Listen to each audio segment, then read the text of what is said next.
Imagine thousands of fans in a packed stadium chanting for their favorite team while millions at home also watch on their TVs or on their phones. Now imagine the same stadium with empty seats and complete silence. Does the game still feel the same? Hello, my name is Alan Arroyo, and the purpose of my speech today is to inform my audience about the scientific ways that the FIFA World Cup affects athletes and fans alike.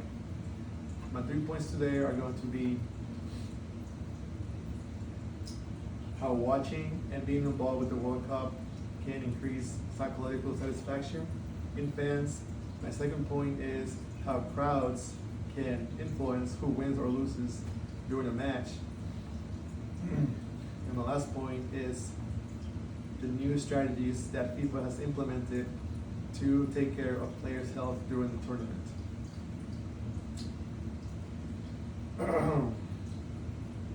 Zhao in 2024 wrote that being involved in activities related to the World Cup and sports watching increase psychological satisfaction. Now you might be wondering, what is psychological satisfaction? Well, Petrick wrote in 2024 that it involves three things: your autonomy, your connectiveness, and your belongingness. If you satisfy these three things, you can have feelings of euphoria and positive feelings.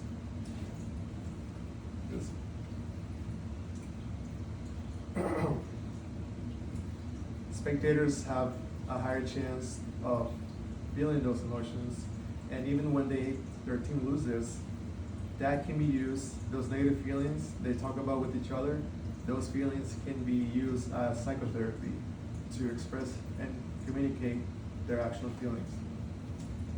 Emotional connection, some might say. Now that we've covered how the fans are influenced by the World Cup, I am going to move on to how the crowds influence the players on the field. Wang wrote in 2023 that teams with a large home support in their stadium tend to do better during matches. They usually won the matches. That's called the home field advantage.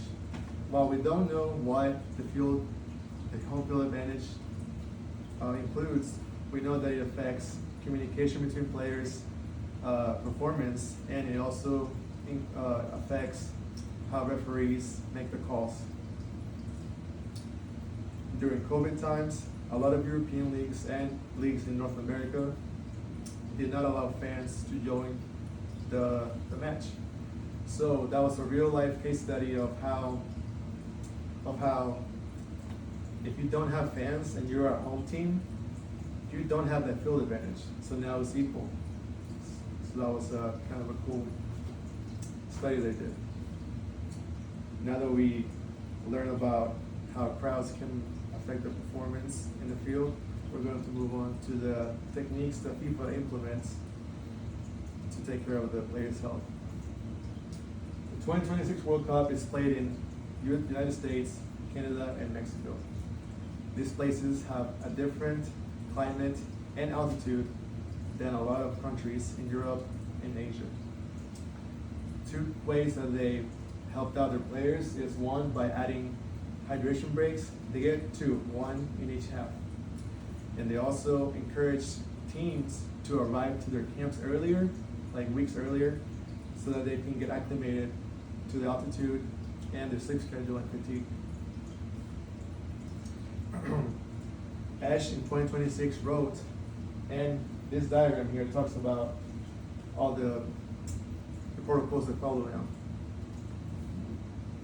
In conclusion, the satisfaction of fans is affected by the World Cup. The performance of the players is also affected, and we also learn about the new strategies implemented by FIFA. Next time you see someone in the street wearing a soccer jersey or watching a game on their phones, know that it's not just a game, that the World Cup also has scientific elements that can contribute to the general population and how they feel in general during that tournament. Thank you.